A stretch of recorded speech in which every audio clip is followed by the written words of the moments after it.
Hey you beautiful people, how's it going, and welcome to a new video. So in today's video I'm going to be showcasing the loot from 502 Bloodfield Vessel maps in the Haywire Camlet region. This is quite a popular strategy. This was done quite a lot in 3.14, but it was very expensive. Now with Ritual on the map device, this strategy is not that expensive, to be honest. It's still an endgame farming strat, which you'll need quite a bit of currency to do, and it is one of the more degenerate strategies, as you are basically gambling every time you go into a map. But it's very addicting, it's very fun. I've done 500 maps, and even after this video I'm going to continue to do this strategy just because it can be so rewarding, so cool, and it's just really enjoyable. It's really fast. So I'm going to showcase the loot that I got after 500 maps. We'll go over it, absolute breakdown of everything that I bought from the Ritual shops, but nothing from the map drops themselves, because I just wanted to see purely how much I would get just from the Ritual rewards. So yeah, this is my mirror clip, Pog. I'll catch you in a sec, guys. Alright guys, so before I get started, I just want to say a massive thank you guys. Already at 4,000 subs now, that growth is insane. If you haven't subbed already, feel free to hit the button to help your boy out, and let's get to it. So, let's start with my setup first and foremost, and what we basically do. So we're running in Haywire Camlet because of the paid in blood node, which gives you 2 additional rerolls, as well as 100% increased chance of ritual altars with special rewards.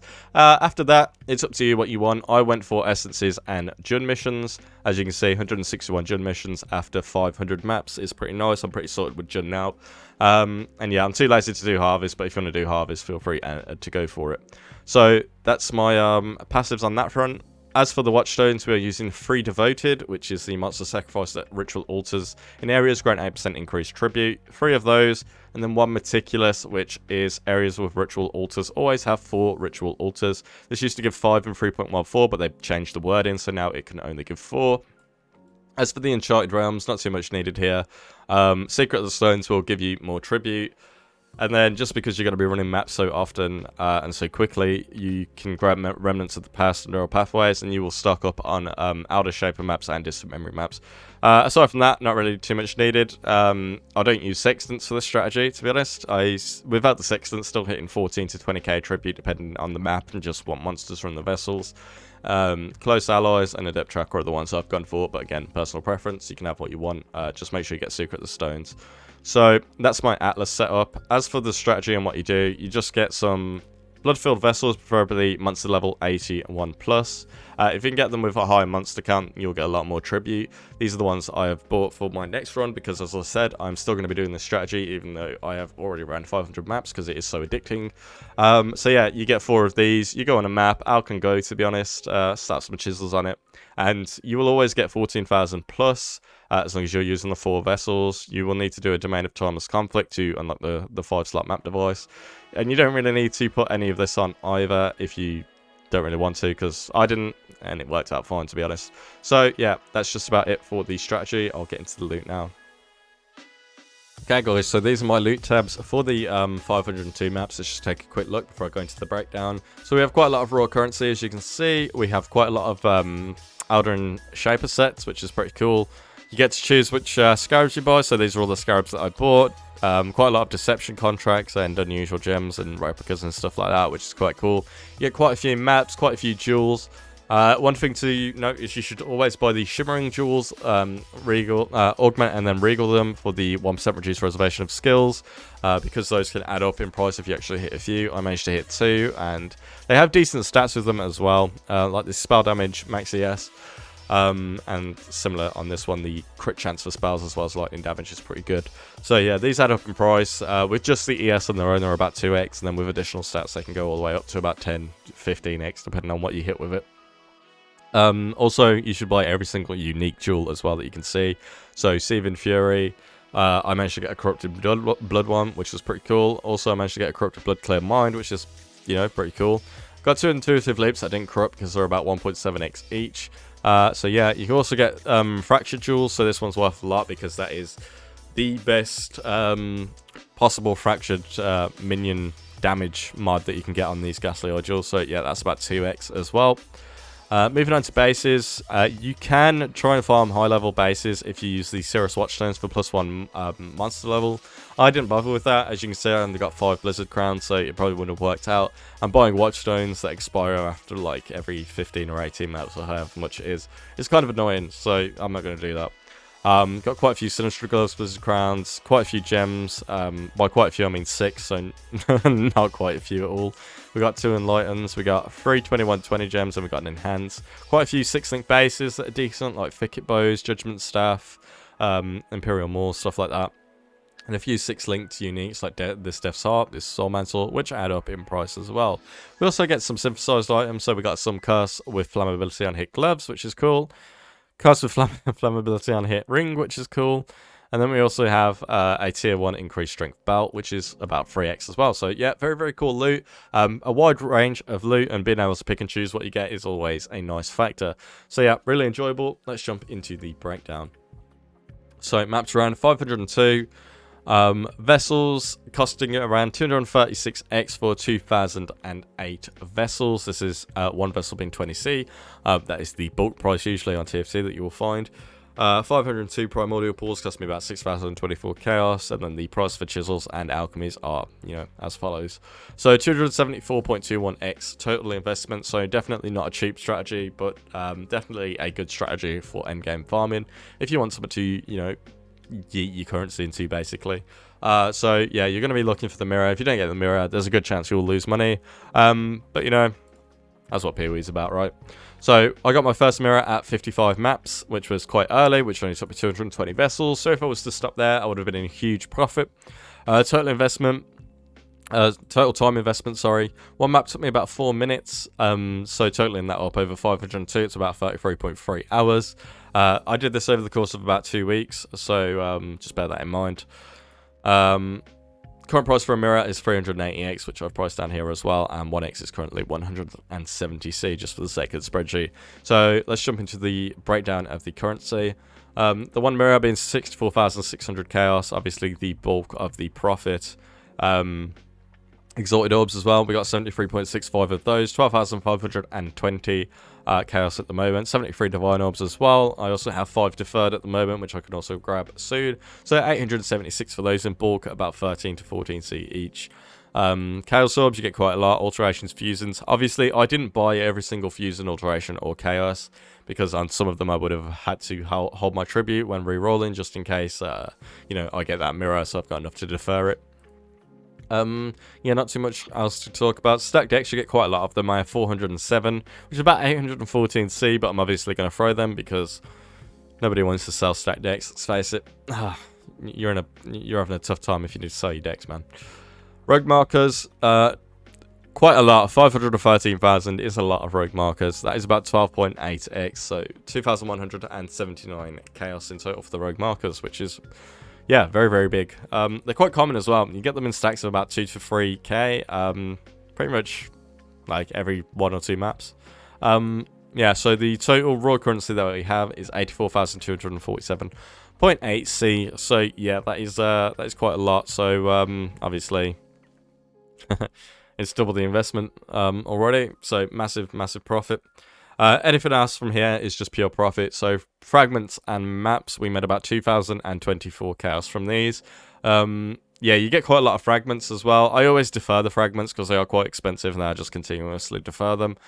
Shaper and Alden maps, we have 14 and 10 over 500 maps, and 8 distant memory maps, which are about 0.5x each. You can also get simulacrum splinters and stuff like that as well, but simulacrums are quite cheap this league. So yeah, maybe you buy them, maybe you don't. As for scarabs, I was just going for Blight, Ambush, Harbinger, and Legion. Legion being very, very common compared to the rest. And even the Rusted Legion are worth quite a bit of money. So, yeah, Legion is definitely a good one to pick up. I only really picked up Gilded Ambush, which are about 23c each. Well, between 20 and 25c, to be honest. Harbinger and Blight as well. You get quite a lot of Blight scarabs for some reason. I don't know why. Yeah, 974c total there for the scarabs. Scrolling down a bit, you get tons of deception contracts. Deceptions are very easy to sell as well, about 13c each in bulk if you sell them on TFT. Unusual gems, you don't get that many blueprints. I had 6 unusual gems and 2 replicas. I don't really buy the others because I just don't like them. So yeah, 710c in total from heist related things such as the deception contracts.